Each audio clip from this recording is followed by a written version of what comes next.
Si Mayotte se trouve à plusieurs milliers de kilomètres des bombardements, la population suit avec attention ce qui se passe en Ukraine.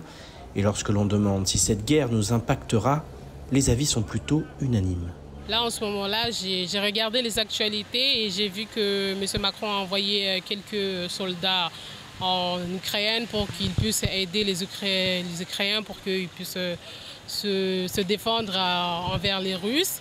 Et je pense aussi que, voilà, comme nous, on est en département français, c'est ce que je pense, moi. Je pense que ça va nous affecter nous aussi. Forcément, oui, ça va nous impacter un petit peu. Surtout au niveau économique, ça aura des conséquences à ce niveau-là, surtout. Je sais très bien que nous, les Poutine, avec Macron, président Macron, là, c'est pas possible.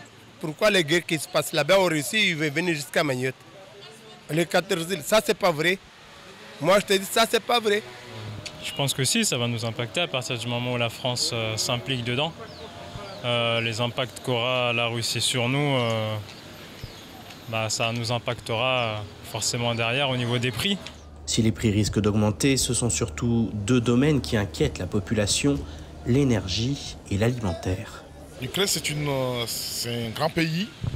Du coup, Mayotte, on sera impacté au niveau des aliments, producteurs de céréales, producteurs de beaucoup de choses. L'Ukraine produit beaucoup de choses. Du coup, Mayotte, on sera impacté. Il faut qu'on se prépare. Des choses vitales, à savoir le gaz que l'on utilise pour cuisiner, mais j'en passe les meilleurs. La liste est très longue. Depuis des années, certains assurent que Mayotte est aussi en guerre.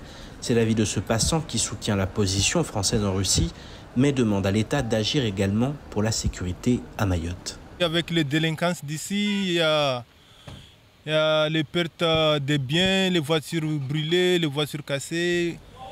Il faut que la France aussi regarde chez nous ici en océan Indien, Mayotte. Nous aussi on vit dans les choses comme ça.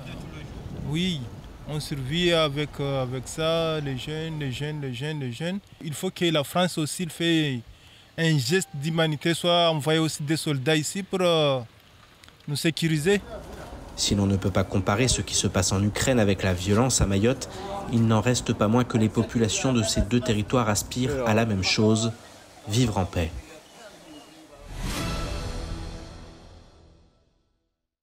Nous nous sommes mis d'accord en début de mandature avec justement ce monde sportif avec lequel on a changé pour prendre deux directions.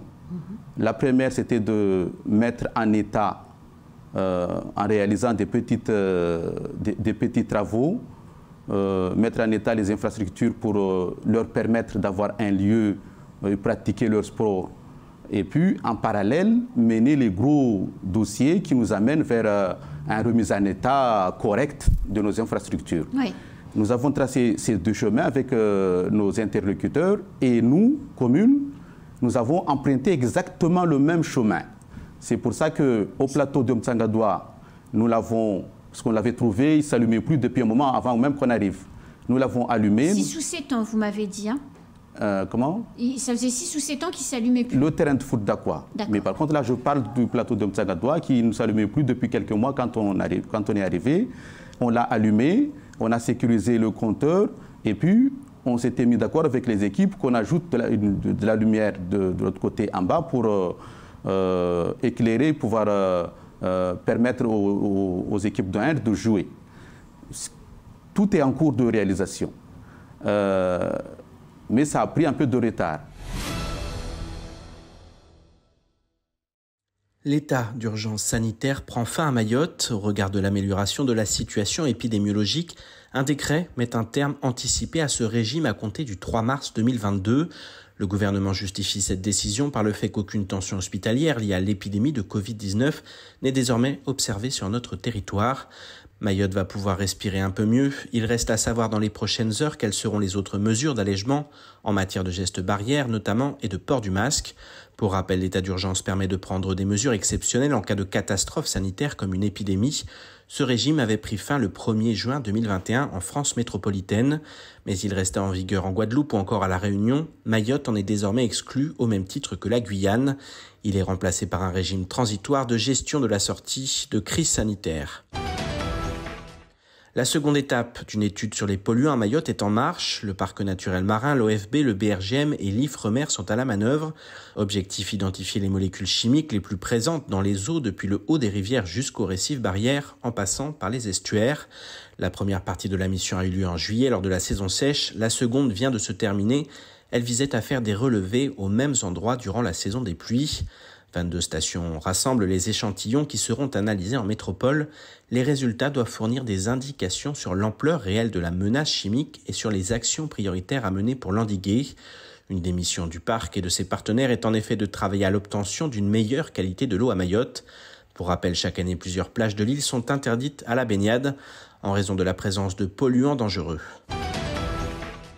Le cinéma est de retour au pôle culturel de Chirongui. Du lundi 28 février au dimanche 13 mars, pas moins de 40 projections sont programmées. Depuis lundi dernier, 15 films sont à l'affiche pour divertir les petits et les grands en cette période de vacances scolaires. Comédie, comédie dramatique, drame, films policiers ou films d'animation, le panel sélectionné est large. On retrouve ainsi le film d'animation Vaillante ou encore le blockbuster Batman. La programmation dans son intégralité est à découvrir sur le site internet du pôle culturel de Chirongui, sur les réseaux sociaux ou directement sur place. À noter que les habitants de la communauté de communes du Sud bénéficient d'un tarif préférentiel et un tarif réduit est destiné aux moins de 18 ans, plus de 60 ans, ainsi que pour les demandeurs d'emploi et les personnes en situation de handicap. On trouve un peu de tout, Oui. mais en tout cas, nous, on leur fait comprendre qu'on met vraiment l'accent sur les filières d'excellence. Parce que vous savez, Mayotte a besoin de médecins, Mayotte a besoin d'avocats, on a besoin d'ingénieurs.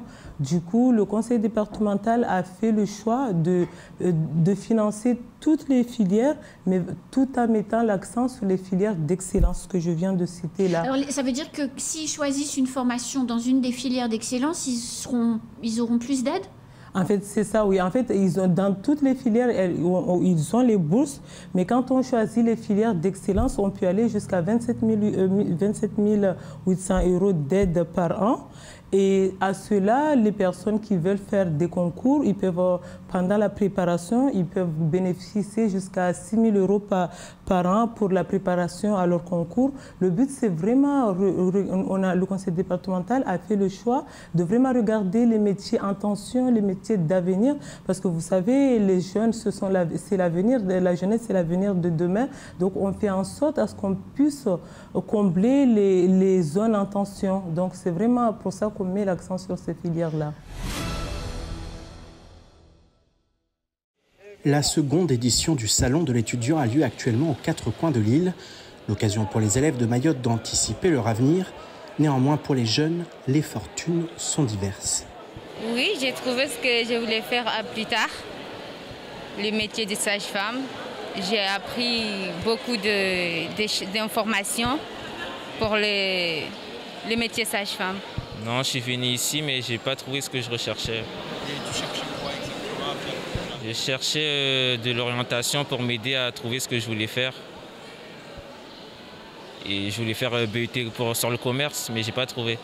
Choisir le bon métier peut parfois paraître abstrait. Alors pour les élèves, tous les moyens sont bons pour trouver leur voie. Alors là, j'ai testé machine virtuelle, c'est des lunettes où tu mets comme ça et tu vois des métiers autour. Et tu peux en choisir, tu peux choisir le métier que tu veux faire. Et on t'explique un peu comment ça se passe. Il y a une personne qui est là, virtuellement, elle est par elle. Elle t'explique un peu c'est quoi le métier et c'est vraiment très intéressant. J'avais jamais testé avant, c'était très enrichissant. Ce casque virtuel présente près de 100 métiers aux jeunes visiteurs. Restauration, logistique, travaux publics, mode, aéronautique, il y en a pour tous les goûts. Et pour ceux qui craignent de ne pas pouvoir financer leurs rêves, plusieurs dispositifs sont présentés pendant ce salon. Cadre d'avenir, c'est un programme pour la jeunesse. Un programme qui permet de valoriser les talents des jeunes lycéens.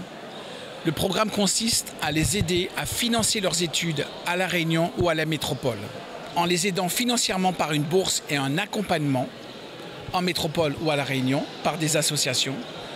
Et en échange, on leur demande de revenir à Mayotte pour y travailler pendant 5 ans. Voilà le programme Cadre d'avenir pour l'avenir de Mayotte. L'avenir de Mayotte se joue actuellement dans ces salons de l'étudiant. En effet, il a besoin de jeunes formés qui vont pouvoir construire le Mayotte de demain.